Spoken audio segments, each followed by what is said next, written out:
Honorable Matthew Samuda, Minister without portfolio in the Ministry of Economic Growth and Job Creation. His Worship Councillor Donovan Mitchell, Mayor of Mandeville. Michaela Rowe, Director and Representative this morning of the Chamber of Commerce and Industry. John Minot, Director, who's representing the President of the Jamaica Manufacturers and Exporters Association, and other members of the JMEA who are with us this morning.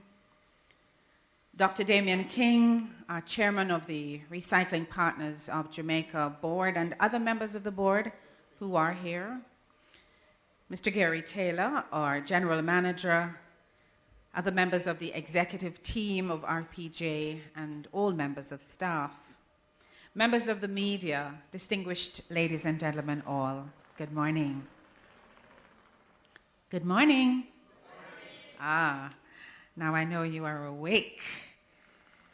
It is a lovely day today, and I'm happy to be here to share in this official opening of the Kingsland Recycling Depot. I got a little lost coming, but I managed, and I'm really delighted because this is something that is very dear to me, this whole business of recovering plastic bottles and taking care of our environment so that our children or grandchildren and our grandchildren's children will be able to enjoy much of what we enjoy today. It was just on Sunday that I had a little experience, which I will share with you later on, but it just made me feel very proud about the work that the Recycling Partners of Jamaica is actually doing. And when I looked again at your mission, I said, yes, we are getting somewhere in terms of just getting the cultural change, that shift that we need to have among all our people. And so as I greet you this morning, I want for us to get started with a prayer. And that prayer is our national anthem. So ladies and gentlemen, the national anthem of Jamaica.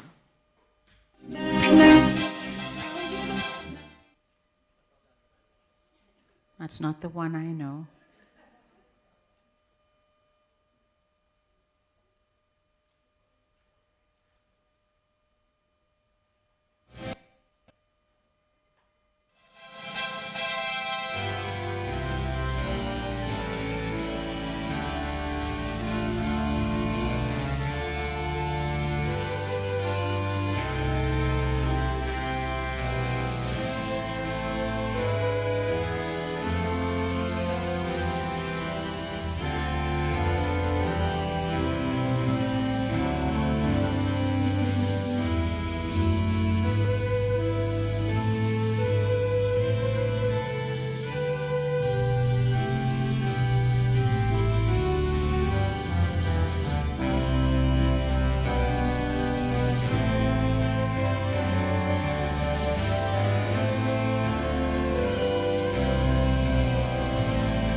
Thank you so much. You may be seated.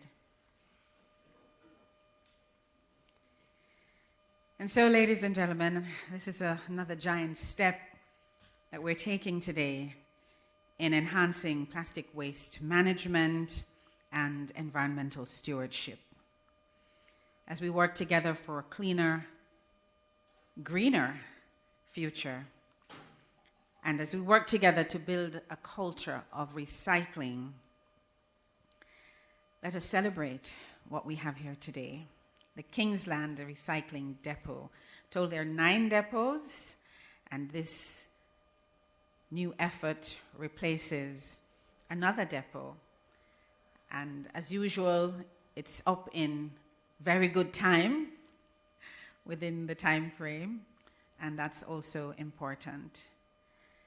At this time, ladies and gentlemen, it is my pleasure to introduce the Executive Chairman of Recycling Partners of Jamaica, Dr. Damien King. Dr. King is a renowned economist and thought leader with extensive experience in both academia and public policy. He's a passionate advocate for sustainable development and environmental stewardship with a clear vision for transforming Jamaica's recycling and waste management systems. Under his leadership, Recycling Partners of Jamaica has made remarkable strides in plastic waste recovery. And we're talking about 10 years of Recycling Partners of Jamaica. And the strides include having a collection in 2023 of 26% collection, which positioned RPJ among the top performers in the Western Hemisphere. I think that deserves a round of applause. Now, as they grow, they have an even bigger target. So for 2024, we're looking at 51%.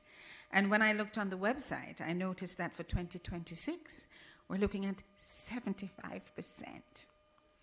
So that's a tall order, but I know Dr. King believes and is working towards making this a reality.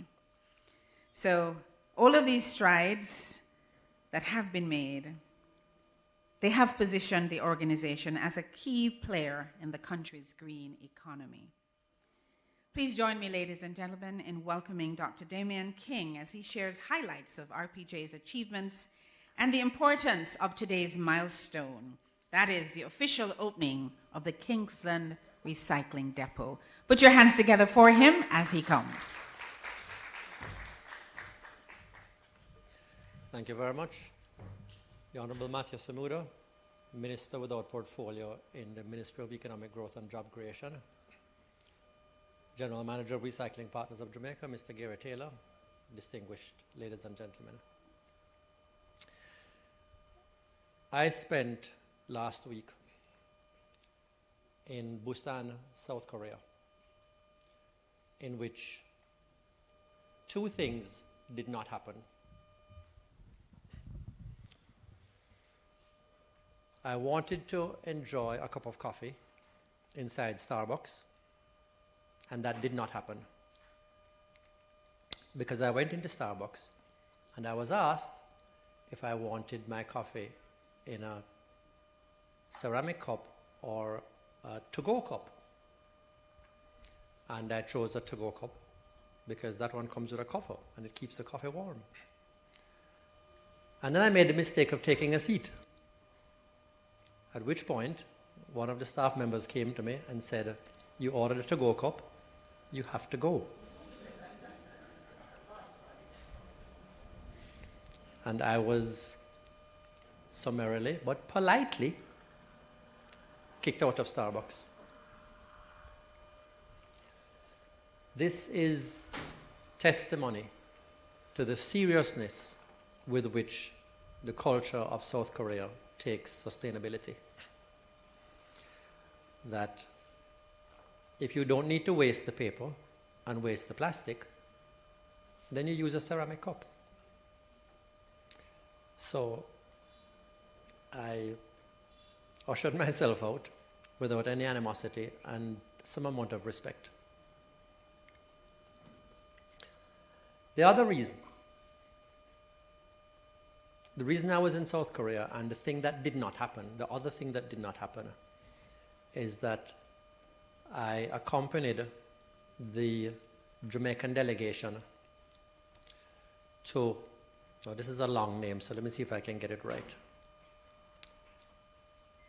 The 5th session of the Intergovernmental Negotiating Committee on a legally binding international treaty on plastic pollution, including the marine environment.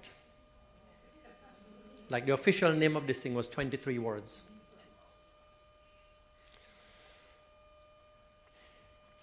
This being the 5th session, it was programmed to take 5 sessions for the 180 countries represented at this meeting to come to an agreement on a treaty to limit plastic pollution.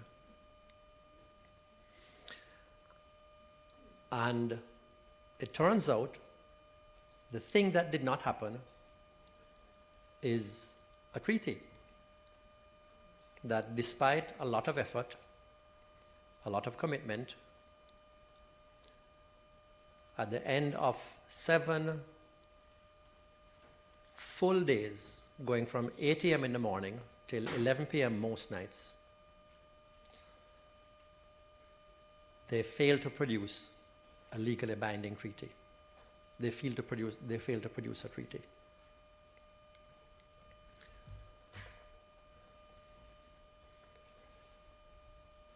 This has implications for Jamaica.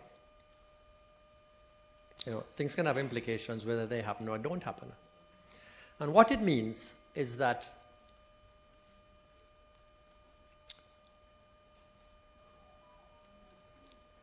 what was also interesting, by the way, is when you participate in these negotiations, when you are witness to them, and the Honourable Minister is a veteran of these forums, so he will appreciate the point. It's difficult to get agreement amongst 180 representatives. And there was a lot of effort to find something that's acceptable to all the countries. So very often, if the proposal was for a clause that said member countries shall implement so and so, there were always interests among the 180 countries who wanted it replaced with member countries are encouraged to, member countries should, member countries may. Because there are some amongst the 180 countries who don't want to be legally bound by shall. And even where there is a shall, then countries want to append that where circumstances permit and where this does not give harm to vulnerable local interests and industries, and within the capacity of the country to deliver. And so I say this to say that if the process continues, and at some point we do get to a treaty, there is likely not much to be in it that is actually binding on anybody. And so the failure to come to an agreement after 5 sessions, and what it looks like the treaty is going to say, the takeaway from that is that if Jamaica is going to continue on the road that we have started on to make progress, meaningful progress, on managing our plastic problem, we have to do it. There's no point in waiting around for some global treaty that is going to give us clear guidance and obligate us to do it. It really is up to us.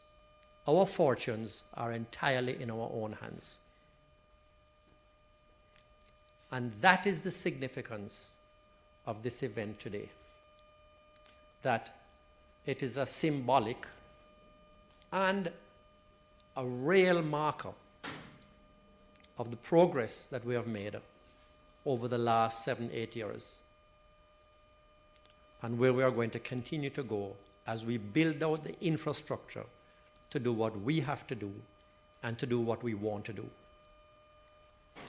And if you look at the interest represented here with the Honourable Minister's presence, I will add the only environmental minister that we have had in this country who is an actual environmentalist, and the corporate interests who are present, who have taken the time out of running their factories to come here and participate in this, tells you that we are taking it seriously and that we're going to continue to make this progress. And that is why it gives me so much pleasure to be a part of this exercise and to be here today. Thank you very much.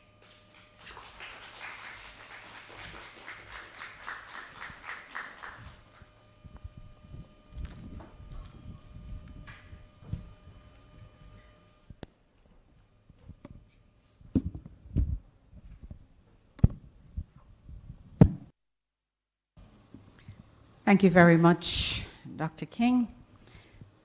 And we hear you. Our fortunes are in our hands. Our hands, meaning all of us here in Jamaica. And the little man down in Albertown, or the lady over in Ferry Hill, or wherever it is we are, we all have a role to play, and together we can make that difference.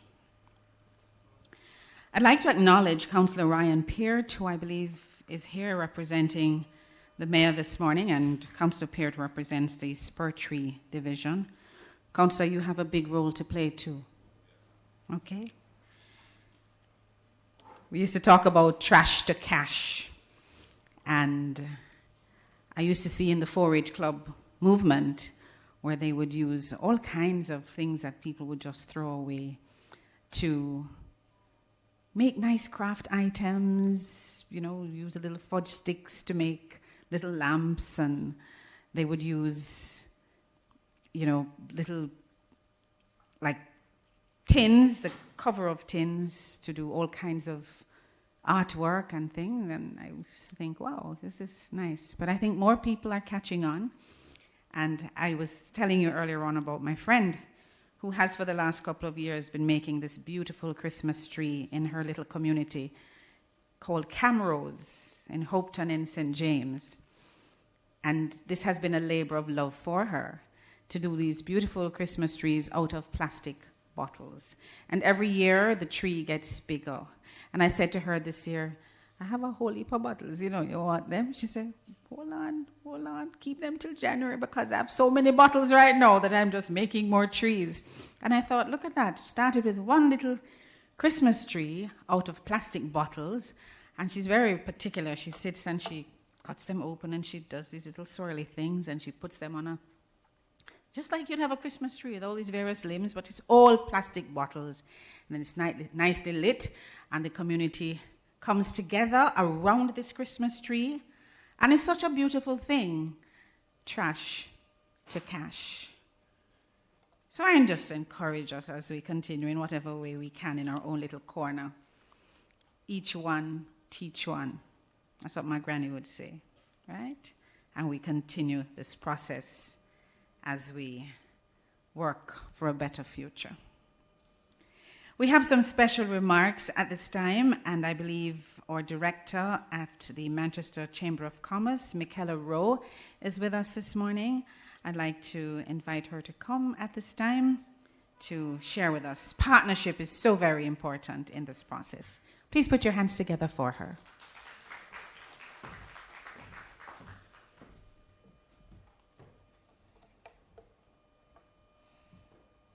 The Honourable Minister with responsibility for the environment, Mr. Matthew Samuda, Member of Parliament for Manchester Northwestern, Chairman of the RPJ Board, Mr. Damian King, ladies and gentlemen, other distinguished guests, good morning.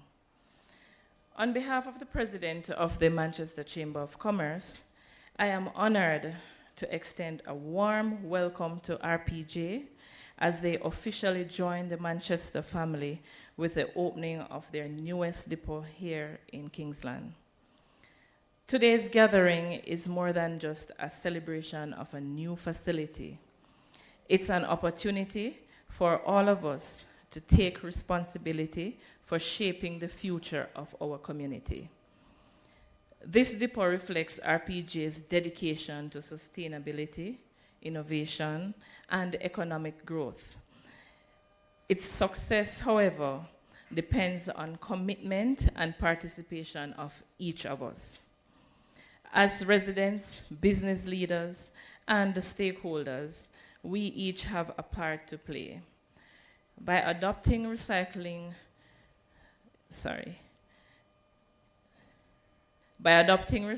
practices, reducing waste, and encouraging others to join in, we can make a real difference. Every bottle and container brought to this depot moves us closer to a healthier environment and a stronger economic for Manchester. We are thankful to RPJ for choosing Manchester as a hub for their impactful work, creating jobs, fostering environmental stewardship, and setting a standard for sustainable practices across Jamaica. This is a partnership between RPJ and our community, and together we can ensure its success. The Manchester Chamber of Commerce is committed to supporting RPJ in this endeavor and encourages every member of our community to join us in making Manchester a model of progress and sustainability. Let's not just celebrate this milestone, but actively contribute to the brighter future it promises. Thank you, and congratulations to you, RPJ, for this exciting new chapter. Let's make this a turning point for our community and our environment.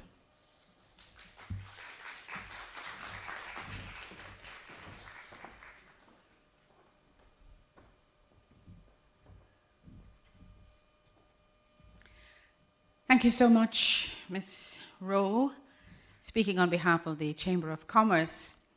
And just to say that while this depot is here in Manchester, it is serving all of central Jamaica, because I gather St. Elizabeth and Clarendon will also be expected to pour into this particular location, which has capacity for, 120,000 pounds per month. So that's a lot of plastic bottles. Every time I do a function for RPG, I'm reminded of we used to call him Mas Oscar. Mas Oscar was the bottle police in my community. At the time, there were glass bottles, but Mas Oscar would wait. Even if you had a little bit of drink in the bottom of the bottle, he would wait. And as soon as you're finished, he'd say, all right, take my bottle. And he used to make, especially at Christmas time, Mas Oscar would collect some monies because he would save up all these bottles. And he didn't care whether you called him the bottle police, because at the end of the day, he had such an incentive that he would wait on the drink, collect the bottle, store them up, and sell them at the appropriate time. I'd like to see a few more bottle policemen, plastic bottle policemen, just collecting them and taking them right here at this depot in Manchester. I'm going to invite you at this time, ladies and gentlemen, to view a short video presentation which will just highlight the importance of recycling and sustainability in Jamaica. So please enjoy.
Okay, so that was more like pictorial highlights of the work of the RPG.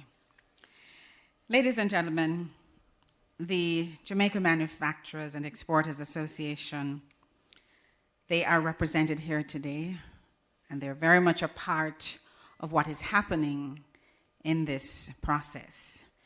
We have Director John Minot with us, and I'd like to invite him at this time to come to share his special remarks. Please make him welcome.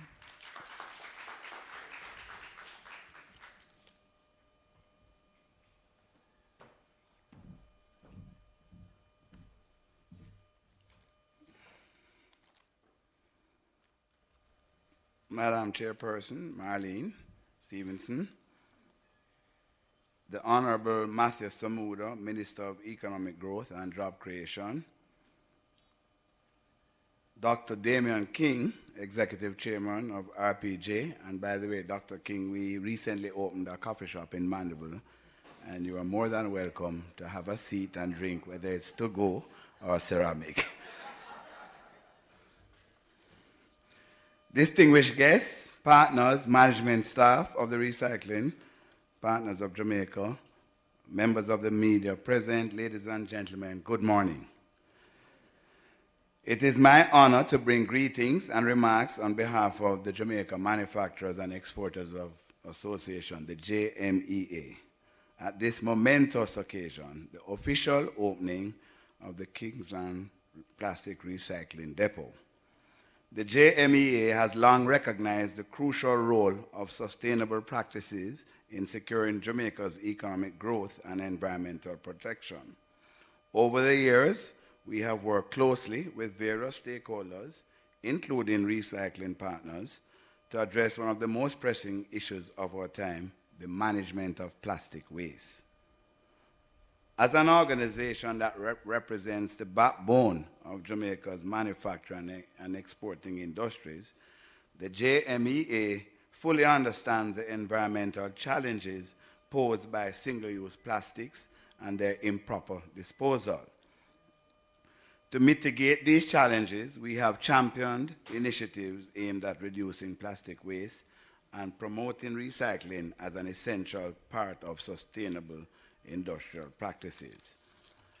We believe that partnerships between manufacturers, exporters, and the recycling sector are vital to achieving national goals for environmental protection. Our collaboration with recycling partners of Jamaica has supported public education efforts, facilitated conversations around policy development, and encouraged manufacturers to adopt environmentally friendly practices, including the use of recycled materials in their production processes. The opening of this Kingsland Depot is testament to the tangible progress we can achieve when the public and private sectors unite. This facility not only provides a critical avenue for residents and businesses in the parish of Manchester to properly dispose of plastic waste, but also demonstrates the economic opportunities inherent in recycling. Through depots like this, plastic waste can be transformed from an environmental hazard into a valuable resource, creating jobs, reducing landfill volumes, and contributing to a cleaner Jamaica, something we must all strive to achieve. The JMEA reaffirms its commitment to working alongside RPG and all stakeholders to ensure that the initiatives like these are not just celebrated, but sustained and scaled right throughout Jamaica. I extend my heartfelt congratulations to RPG on this remarkable achievement. Together, let us continue to build a Jamaica where economic growth and environmental stewardship go hand in hand. I look forward to witnessing the positive impact this depot will have on our communities, industries, and our country. We truly welcome this initiative. Thank you very much.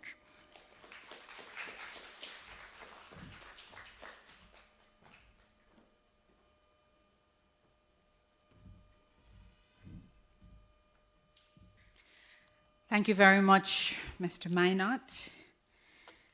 And last year, this time, I believe, December 2023, we were at Nago Head, and that was an exciting time that has made quite a significant impact.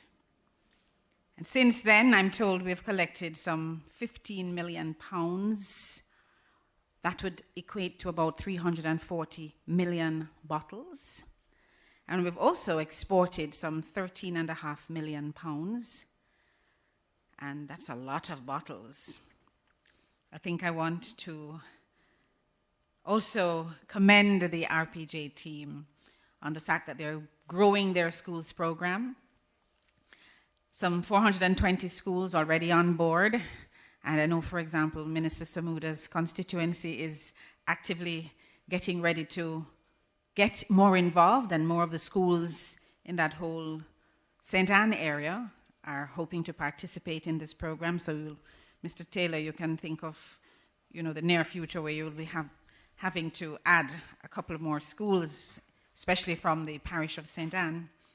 And with over 3,500 vendors already registered in the program, quote unquote, bottle policemen, we're also hoping to grow that as well. So, well done, members of RPJ. Please take a bow.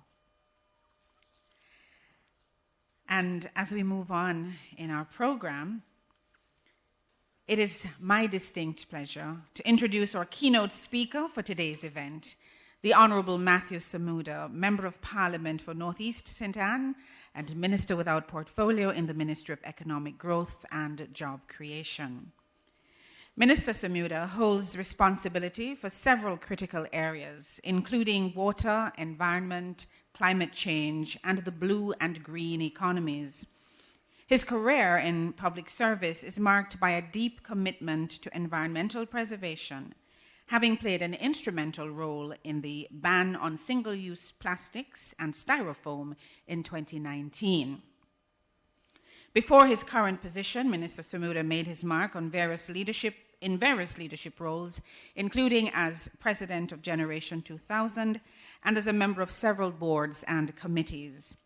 His expertise in marketing and his experience in both the public and private sectors further enhance his ability to champion Jamaica's sustainable future.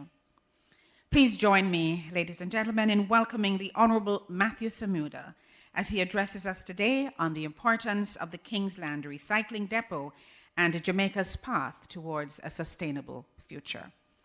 A round of applause as he comes.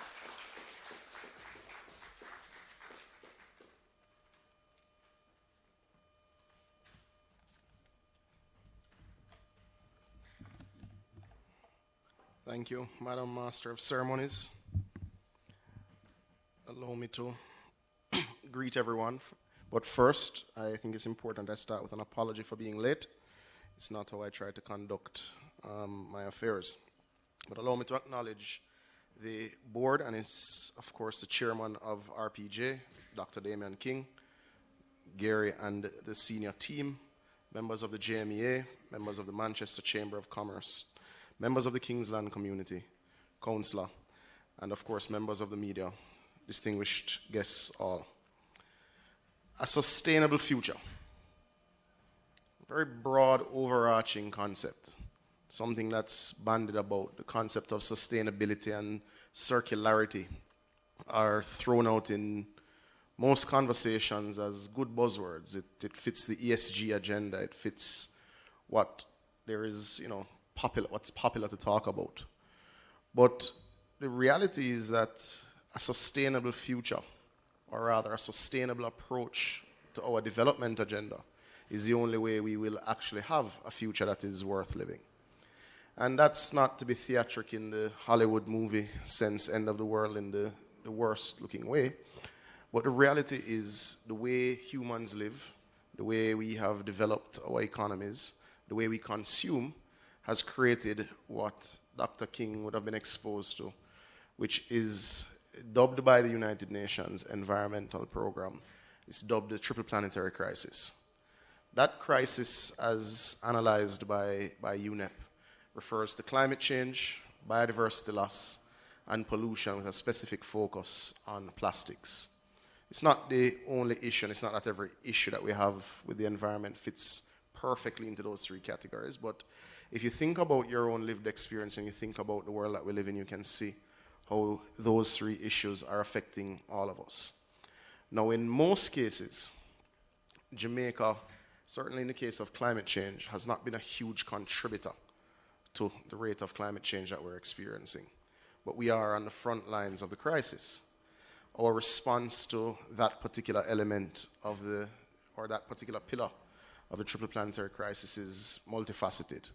It is through legislation, it's through policy adjustment, and it's through readying yourself to make sure you make the appropriate investments to both mitigate against your emissions as well as to adapt to the changes that you're already experiencing. Now, that is incredibly challenging for a nation with the fiscal challenges that Jamaica has, that we've also made our own fair share of mistakes and had our own fair share of misadventures. But the rate of climate change is indeed increasing and is putting further pressure on the Jamaican economy. It's putting further pressure on every element of our society. But Jamaica isn't sitting idly by. And I think it's important to set the context with climate change and re-anchor with plastics because the matters are closely linked. Jamaica has decided that it will ensure that 50% of its energy comes from renewable sources by 2030.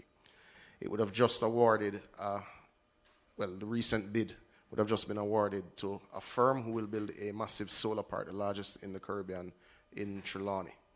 We have also just about completed the OUR licensing component for a floating solar park that will float over the Mona Reservoir, which will see some 46 megawatts of clean green energy being brought on to the grid.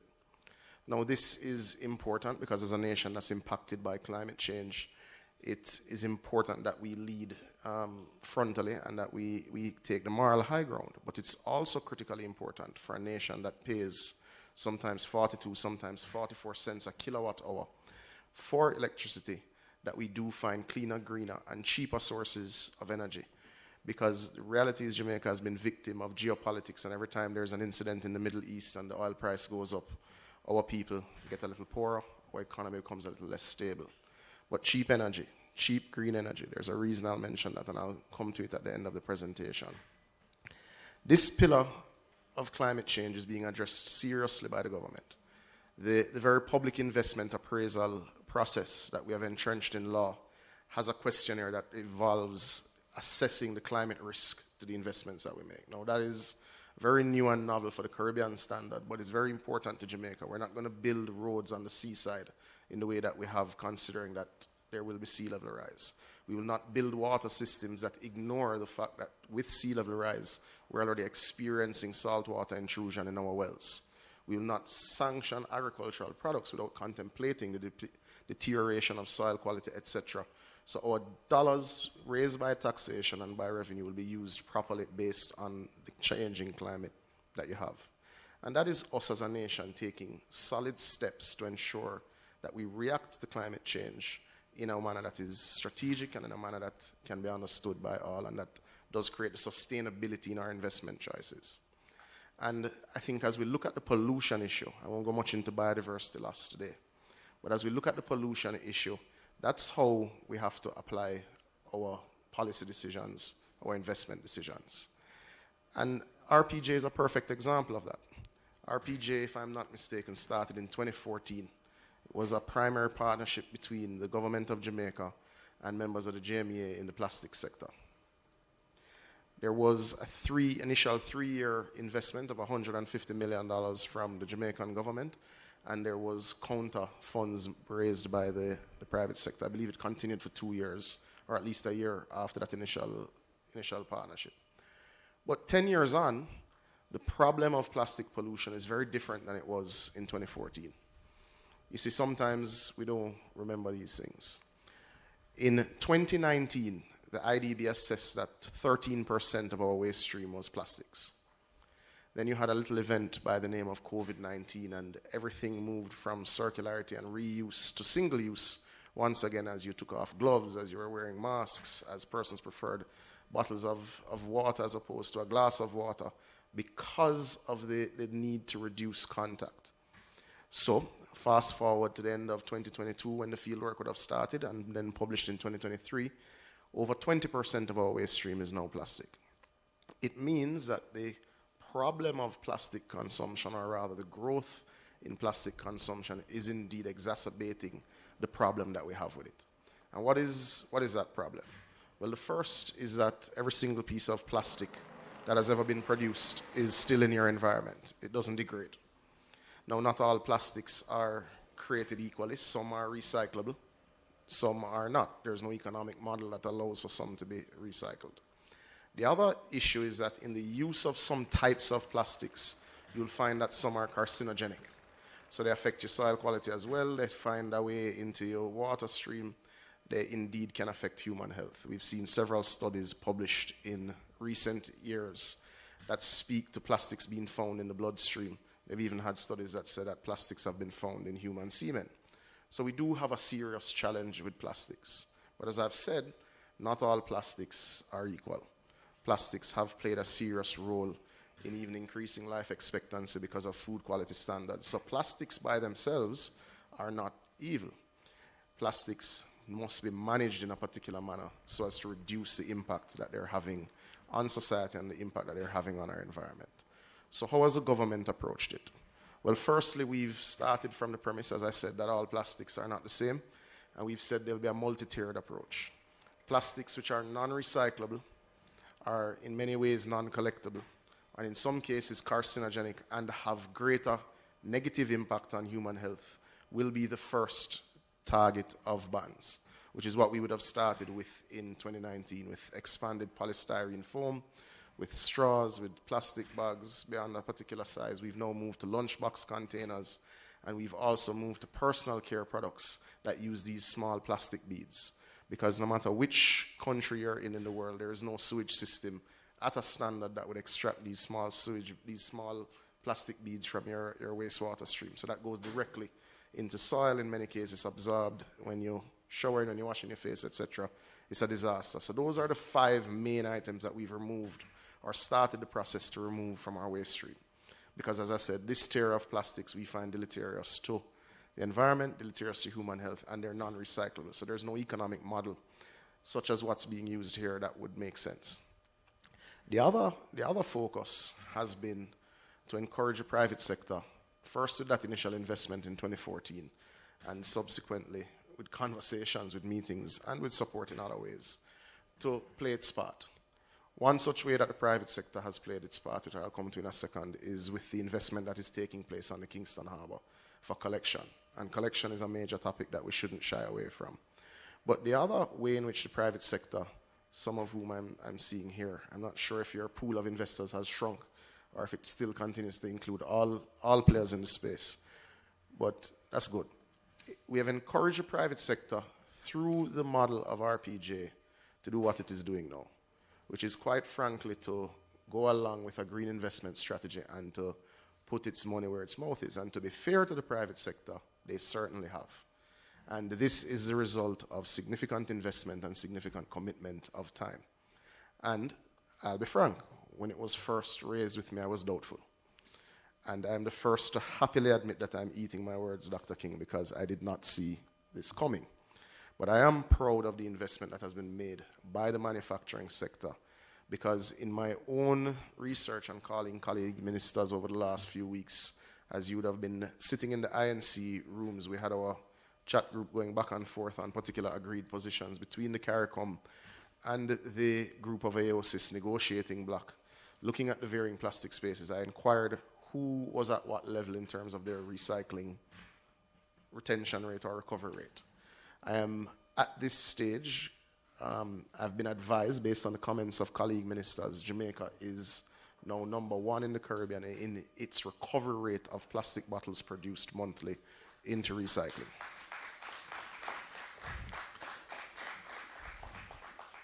There is a bit of haze as to where we fall within the total LAC region, because you get one number when you ask one person, another number when you ask another person. But RPJ reaching to 42%, as I understand, Gary, is momentous and it is consequential and it matters. So Jamaica getting to the stage where 43 or 42, above 40% solidly. 43% of every bottle, of all the bottles produced each month, are now coming back into RPJ. It's a big deal. It's a big deal. Some of your economies in Northern Europe, far greater per capita GDP, are struggling between 60 and 70%. 70% is in many ways the gold standard and the ambition, because very few people achieve it. But I think with the model that is before us, with the commitment of the partners, with the support of the government, because as you get past 50%, it's going to get harder as you go into less populated spaces and the cost of collection gets higher. But as we get above 50% and all of those elements come together, I believe Jamaica can be the first nation in the Latin American and Caribbean region that does achieve this 70% goal of collection of plastics. And that's important because despite Dr. King's first diplomatic experience and the fact that we didn't leave with a treaty, there are extreme views on plastic from some nations. Nations that produce zero plastic and consume very little have very strong views around plastics. And the reality, as I've found, usually these treaties end with no one happy. So I don't expect Jamaica to be happy with its the totality of the results that come from a treaty negotiation. But there is a move within the negotiation space that will limit access to manufacturers globally to virgin plastic who cannot prove a certain recovery rate for their plastic production. That is an open conversation. That is something that I can tell you there is great support in CARICOM across the Council of Ministers for. What that number is remains to be seen and how that's measured and how that's auditable. All of that has to be worked out in the details. And these treaties tend to be thousands of pages long. What most of us read is just the executive summary and move on. But all of that to say that it is actually incredibly important, the work that's being undertaken, and it deserves a round of applause. And I want to extend on behalf of the government congratulations so far to the team at RPJ. It's also a little nostalgic. For those who know the history of recycling in Jamaica, to see this machine as a depot, Dr. King, is quite interesting. I remember the first factory that I visited, which I believe was the second in Jamaica, with Darcy and Del Crooks. Their vertical balers, they had about 3 in a room this size, and that was the extent of the factory. So when you contemplate the capacity that's being built by recycling partners, it's come a long way, and it shows tangible investment being made in solving the problem. But what is the problem? Apart from the unsightly plastic bottle floating when you have a rain shower, which tends to be the image that we associate with it. The issue with plastic pollution is really our ability to dispose of it, ability to store it and to process it in a meaningful way. And that is the reality. Jamaica neither has the ability to collect it, the ability to store it, the ability to process it. So it means every time you make the decision to consume a plastic bottle, you make a decision knowing full well that there is a consequence. And the first time a serious effort has been made to deal with that consequence is indeed with the investment in RPJ, and that's why it's so important. But collection, from a political standpoint, the government is very happy with the collection taking place from RPJ's efforts and investments, because ultimately plastics are cheap and bulky, so they're expensive to collect. It's like trucking air. So every dollar invested in collecting and building these sorts of depots is actually a significant investment in our waste management challenge. And though the government would have received 50 new garbage trucks last year, and though we're in procurement for another 100, that still won't close the full gap of rolling stock that the government of Jamaica requires. The government will need upwards of 700 garbage trucks if it is to collect the waste we generate as a people. When we formed the government in 2016, we received 68 in working condition. We're now upwards of 300, and we're not borrowing to buy the rest. But it does mean that we have to look at our waste stream in a particular way. It means we have to encourage recycling efforts. We may have to legislate some parts of it. And the government has started from a policy perspective. To note, the Ministry of Economic Growth and all of its agencies have started the process of separating waste in all of our offices. And it is the intention of the government next year to complete the process of insisting that every government agency, every government-owned building insists on separation of waste. We're also looking at changes to the building codes that would facilitate additional space for new schemes and complexes to have sufficient space to also facilitate the separation of waste. So we're looking at the matter holistically to give support, certainly through private sector investment, but also to ensure that NSWMA, as we continue to invest in them, will be able to manage the waste that we do generate far more sustainably than we do now. Today is a good day, ladies and gentlemen. It's a good day for recycling. It's a good day for the environment, and it's a good day for Jamaica. We have a long way to go, but investments and commitments coming to fruition like this will certainly get us there ahead of our 2030 targets. I thank you.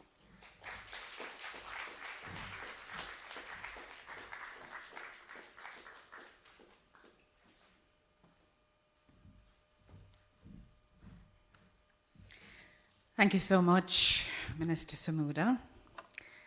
And thank you for thanking all of the persons who are working assiduously to reaching some of those goals. We look forward to that Trelawney Solar Park and certainly to that floating solar park over the Hope Reservoir. I'm sure that's going to be an investment that will pay some very good dividends. Ladies and gentlemen, at this point, we are going to go to our vote of thanks before we do the ribbon cutting, because it just makes sense to get that aspect completed, and then we'll move across to do the honors and have our minister cut that ribbon. So at this time, allow me to invite Leon Dixon, Head of Operations, RPJ, to come at this time to do the vote of thanks. Give him a little clap now, man. He's part of the hard-working team. Come on, make some noise for him. Thank you, thank you, thank you. No. All right. On behalf of Recycling Partners of Jamaica, I extend sincere gratitude to everyone who has played a part in making the official opening of this Kingsland depot a reality. Special thank you to Honorable Matthew Samuda, Minister of Economic Growth and Job Creation, for honoring us with your presence today and delivering the keynote address. We deeply appreciate your message and unwavering commitment to safeguarding the nation from environmental threats. Also express our appreciation to Councillor Ryan Peart, representing the Mayor of Mandeville. Your presence highlights the municipal corporation's dedication to environmental stewardship in Manchester. I would also like to thank our Master of Ceremonies, Marlene Stevenson-Daly, for leading today's proceedings with her customary charm and grace. Special thanks to our chairman, Dr. Damian King, for his insightful address, which we have come to expect and admire. And that's insightful with an S, not a C. Despite the rumors you might have heard what happened after he left South Korea. We are grateful to Michaela Rowe and John Minot, Michaela Rowe, Director of the Manchester Chamber of Commerce, and John Minot, Director at JMEA, for their special remarks. Your support and contribution are invaluable, and special thanks for Michaela Rowe for welcoming us to Manchester. Lastly, I want to thank the representatives of RPJ's Board of Directors, our partner companies, community representatives, and the rest of the RPJ team for your attendance and ongoing support. With your continued collaboration, we are making significant strides in reducing plastic waste, protecting our environment, and advancing the vision of a cleaner Jamaica. We look forward to your ongoing support as this depot creates a lasting positive impact on the Kingsland community and beyond. Thank you once again for your dedication to this important cause.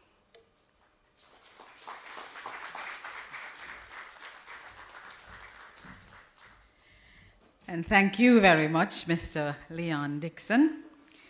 Now, I kind of feel like we're going to get a little liquid sunshine, so we want to maybe move this a little faster. We should be having a plastic baler demonstration, and then we're going to do the ribbon cutting. Are we ready with the demonstration? Yes? All right, he's putting his hard hat on. So let's have a look.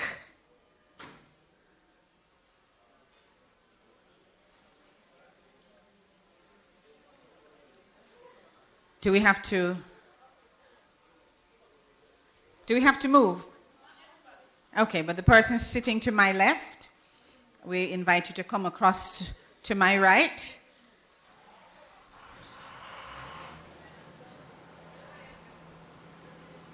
As we get a little demonstration of this plastic baler.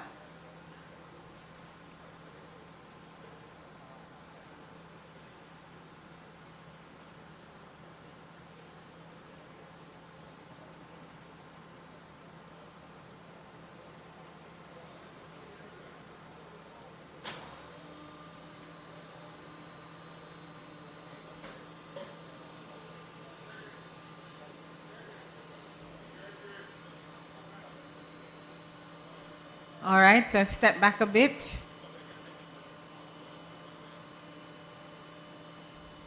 Gregory, how does this thing work? I think we're ready. Are we ready? Yes? All right, let's go.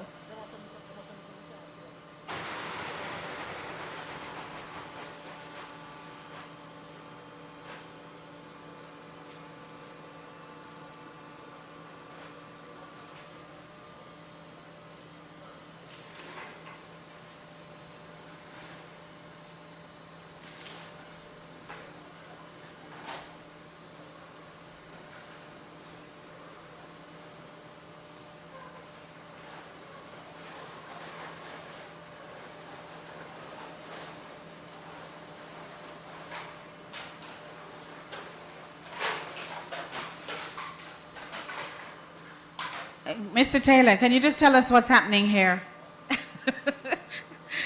Come and help me.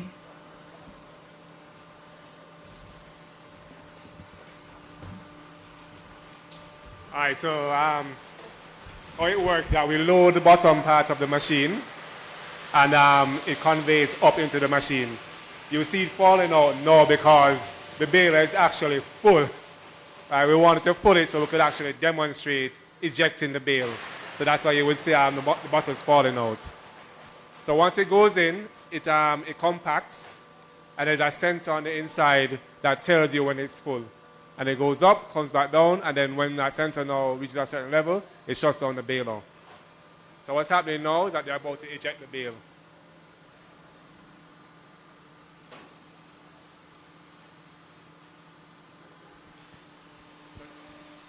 Typical a bale from this machine weighs about between 1,100 and 1,200 pounds.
All right, so the process will continue until it's ejected.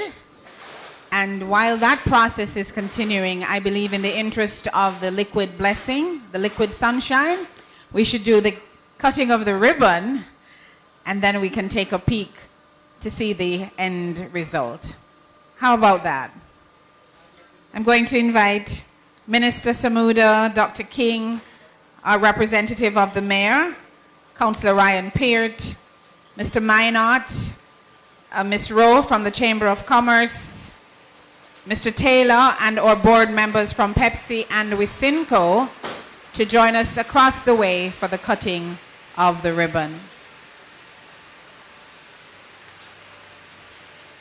So, Dr. King, I think while that is being done, we should go across.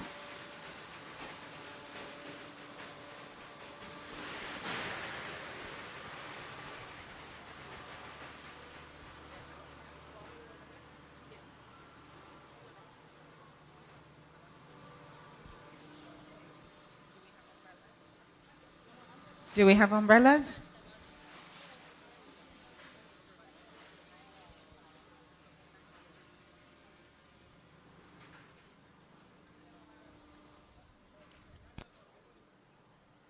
Our representative from Pepsi, our board members from Pepsi and Wisynco.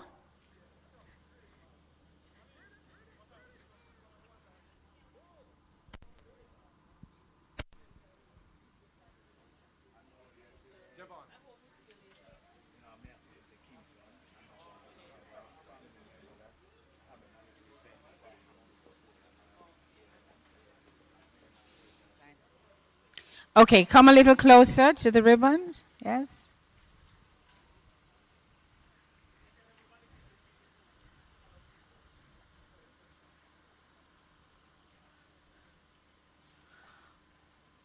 Photographers, do you like what you see? Yes? Looking good? All right, so after 3, where's the scissors? It's a big one. So after 3, Minister. 1, 2, 3. There you go. Thank you, thank you, thank you. And that's it. Our opening of this lovely depot, which we know will serve all 3 parishes, St. Elizabeth, Clarendon, Manchester, and will serve it well. A proud moment. And I note the smiles, yes.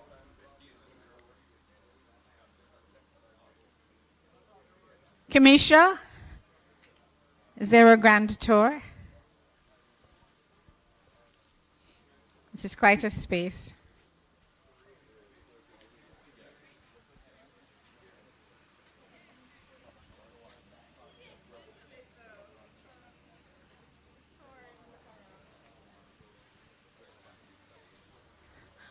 All right, so you can check out the end product at the Baylor when you get a chance. And of course, we will be having refreshments. And you're at liberty to enjoy at this time. Stay dry. Thank you so much for being here today. Let us continue to put plastic in its place and to do our individual part to make Jamaica a cleaner, greener society. Thank you. God bless you. And please be safe as you travel back to your respective destinations. God bless and Merry Christmas. It's around the corner.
Bless up.